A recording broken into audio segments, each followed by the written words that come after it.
ರಾಜ್ಯ ಸಹಕಾರ apex bank ಅಧ್ಯಕ್ಷ ಸ್ಥಾನದ ಚುನಾವಣೆ ಸಿಎಂ ಡಿಸಿಎಂಗೆ ಪ್ರತಿಷ್ಠೆಯ ವಿಷಯವಾಗಿದೆ. ಸಿದ್ದರಾಮಯ್ಯ ಬಣದಿಂದ ಕೆಎನ್ ರಾಜಣ್ಣ ಹಾಗೂ ಇನ್ನೊಂದೆಡೆ ಡಿಕೆ ಶಿವಕುಮಾರ್ ಬಣದಿಂದ ಎಂಎಲ್ಸಿ ಶರಣಗೌಡ ಬಯಾಪುರ್ ಕೂಡ ಆಕಾಂಕ್ಷಿಯಾಗಿದ್ದಾರೆ. ಮತ್ತೊಂದು ಕಡೆ ನಾಮಪತ್ರ ಸಲ್ಲಿಸಿದ್ರು. ಆದರೆ ಕಾಂಗ್ರೆಸ್ ಪಕ್ಷವು ಯಾರಿಗೆ ಅಧ್ಯಕ್ಷ ಸ್ಥಾನ ನೀಡಬೇಕೆಂಬ ಬಗ್ಗೆ ನಿರ್ಧಾರ ಕೈಗೊಳ್ಳಲು ಸಾಧ್ಯವಾಗಿಲ್ಲ.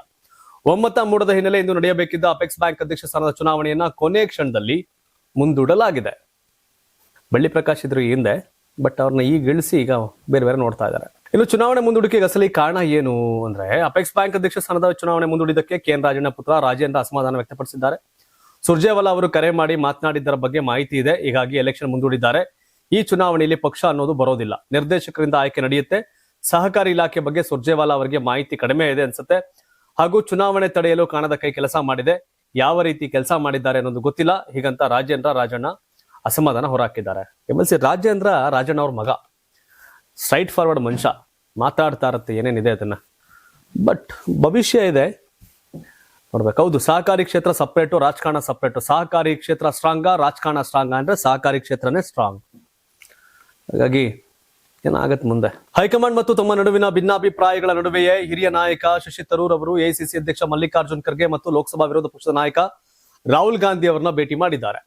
ಇತ್ತೀಚೆಗೆ ಮೋದಿ ಅವರನ್ನ ಹೊಗಳುವ ಮೂಲಕ ಕಾಂಗ್ರೆಸ್ ಕೆಂಗಣ್ಣಿಗೆ ಗುರಿಯಾಗಿದ್ರು ಶಶಿ ತರೂರ್. ಇದೀಗ ತಿರುವನಂತಪುರಂ ಸಂಸದ ಶಶಿ ತರೂರ್ ಇಂದು ಬೆಳಗ್ಗೆ ಸಂಸತ್ ಭವನದಲ್ಲಿ ಖರ್ಗೆ ಮತ್ತು ರಾಹುಲ್ ಭೇಟಿಯಾಗಿ ಸುಮಾರು 30 ನಿಮಿಷಗಳ ಕಾಲ ಮಹತ್ವದ ಮಾತುಕತೆ ನಡೆಸಿದ್ದಾರೆ. ಸಭೆ ನಂತರ ಸುದ್ದಿಗಾರರೊಂದಿಗೆ ಮಾತನಾಡಿದ ತರೂರ್, ನಾವು ತುಂಬಾ ಒಳ್ಳೆಯ ರಚನಾತ್ಮಕ ಸಕಾರಾತ್ಮಕ ಚರ್ಚೆ ನಡೆಸಿದ್ದೇವೆ. ಎಲ್ಲವೂ ಚೆನ್ನಾಗಿದೆ ಮತ್ತು ನಾವು ಒಟ್ಟಿಗೆ ಸಾಕ್ತಿದ್ದೇವೆ. ನಾನು ಯಾವಾಗಲೂ ಪಕ್ಷಕ್ಕಾಗಿ ಕೆಲಸ ಮಾಡ್ತೀನಿ ಅಂತ ಹೇಳಿದ್ರು. ಅಪ್ಪ ಏನ್ ಡೈಲಾಗ್ ಹೇಳ್ತಾರೆ ಗುರು. ಇದ್ದಾಗೆಲ್ಲ ಬರೀ ಕಾಂಗ್ರೆಸ್ನ ತೆಗಳಿ, ಮೋದಿನ ಹೊಗಳಿ ಹೋಗಿದ್ರು. ಬಟ್ ಅರ್ಥ ಆಗ್ತದೆ, ಎಲ್ಲಾರನ್ನೂ ವಿಶ್ವಾಸಕ್ಕೆ ತಗೋಬೇಕು, ಚುನಾವಣೆ ಮಾಡಬೇಕು ಅಂತ ಅನ್ಸಿರ್ಬೇಕು ಕಾಂಗ್ರೆಸ್ ಅವ್ರಿಗೆ. ದಟ್ಸ್ ವೈ ಶಶಿ ತರೂರ್ನ ವಿಶ್ವಾಸಕ್ಕೆ ತೆಗೆದುಕೊಂಡಂತೆ ಕಾಣ್ತಾ ಇದೆ. ಕೇರಳ ವಿಧಾನಸಭೆ ಚುನಾವಣೆ ಬರ್ತಾ ಇದೆ. LDF 10 years ಅಧಿಕಾರ ನಡೆಸಿದೆ. UDF ಕೈಲಿ ಆಗಿರಲಿಲ್ಲ. ಲೋಕಲ್ ಬಾಡಿ ಮೊನ್ನೆ ದೊಡ್ಡ ಗೆಲುವನ್ನು ಸಾಧಿಸಿದ್ದಾರೆ. ಬಿಜೆಪಿಯ ಮತಗಳಿಕೆ LDFಗೆ ಸಮಸ್ಯೆ ಇದೆ. ಬಟ್ ಪಿಣರಾಯಿ ವಿಜಯನ್, ಮೋದಿ ಇಬ್ರು ಕೂಡ ವೇದಿಕೆ ಹಂಚ್ಕೊಂಡು ಅವ್ರನ್ನ ಕರ್ಕೊಂಡು ಕೂರಿಸ್ಕೊಂಡು ಏನೇನೋ ಸಂದೇಶ ಕೊಟ್ಟಂಗಿದೆ, ಗೊತ್ತಿಲ್ಲ. ಬಟ್ ಕಾಂಗ್ರೆಸ್ಗಿಂತ ಕಮ್ಯುನಿಸ್ಟೇ ಬರಲಿ ಅಂತ ಇದ್ದಂಗೈತೆ ಬಿಜೆಪಿ ಲೆಕ್ಕಾಚಾರ. ಬಟ್ ಬಿಜೆಪಿ ಒಳ್ಳೆ ಫೈಟ್ ಕೊಡ್ತಾ ಇದೆ. ಒಂದು ಲೋಕಸಭಾ ಕ್ಷೇತ್ರ ತ್ರಿಶೂರಲ್ಲಿ ಸುರೇಶ್ ಗೋಪಿ ಅಂತ ಬಿಜೆಪಿ MP ಇದ್ದಾರೆ. ಈಗ ಅವರೇ ಸೆಂಟ್ರಲ್ ಮಿನಿಸ್ಟರ್. ಲಾಸ್ಟ್ ಹಿಂದೆ ನೇಮಮಲ್ಲಿ ರಾಜಗೋಪಾಲ್ ರಾವ್ MLA ಆಗಿದ್ರು. ಬಟ್ ಬಿಜೆಪಿ ಸಿಂಗಲ್ MLA ಇಲ್ಲ 140 ಸೀಟಲ್ಲಿ. ಬಟ್ ಈ ಬಾರಿ ಏನಾಗುತ್ತೆ ಅಂತ ನೋಡ್ಬೇಕು. Nearly 19% vote share, 15% vote share ಬಂದು ಕೂಡ ಒಂದು MLA ಗಿಲ್ಲ ಬಿಜೆಪಿ. ಬಟ್ ಈ ಬಾರಿ ಒಂದಷ್ಟು ಅವಕಾಶಗಳಿದೆ. ಕಮ್ಯುನಿಸ್ಟ್ ಪಾರ್ಟಿ ಸೋಲಕ್ಕೋ ಕಾಂಗ್ರೆಸ್ ಸೋಲಕ್ಕೋ ಕಾರಣ ಆಗ್ತಿತ್ತು ಬಿಜೆಪಿ.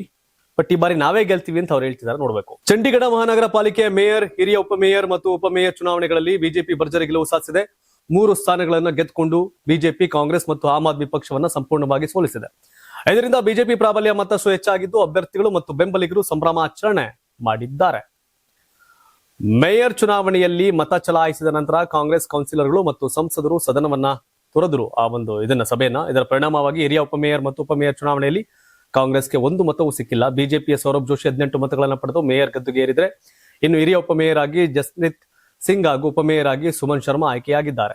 ಯಾರಾಗ್ತಾರೆ MLA ಅಭ್ಯರ್ಥಿ 2028 ಶೀಘ್ರದಲ್ಲೇ. ಪ್ರತಿದಿನ ಒಂದೊಂದು ಕ್ಷೇತ್ರದ ಟಿಕೆಟ್ ಆಕಾಂಕ್ಷಿಗಳ ಸಂಪೂರ್ಣ ಮಾಹಿತಿ ಪೊಲಿಟಿಕಲ್ ಜರ್ನಲಿಸ್ಟ್ KM ಶಿವಕುಮಾರ್ ಅವರಿಂದ. ಕರ್ನಾಟಕದ ನಂಬರ್ 1 ಡಿಜಿಟಲ್ ಮೀಡಿಯಾ ನಿಮ್ಮ ನೆಚ್ಚಿನ ಕರ್ನಾಟಕ ಟಿವಿಯಲ್ಲಿ ಮಾತ್ರ. ನೀವು ಸಣ್ಣ ಆಗ್ಬೇಕಲ್ವಾ? ಅದು ಒಂದು ಉತ್ತಮ ಆಹಾರದಿಂದ ಸಣ್ಣ ಆಗ್ಬೇಕಲ್ವಾ? ಪ್ರತಿದಿನ ನಮ್ಮ ಜೀನಿ ಸ್ಲಿಮ್ ನ ಯೂಸ್ ಮಾಡಿ ಯಾವುದೇ ಸೈಡ್ ಎಫೆಕ್ಟ್ ಇಲ್ದಂಗೆ ನೀವು ಸಣ್ಣ ಆಗ್ತೀರಾ.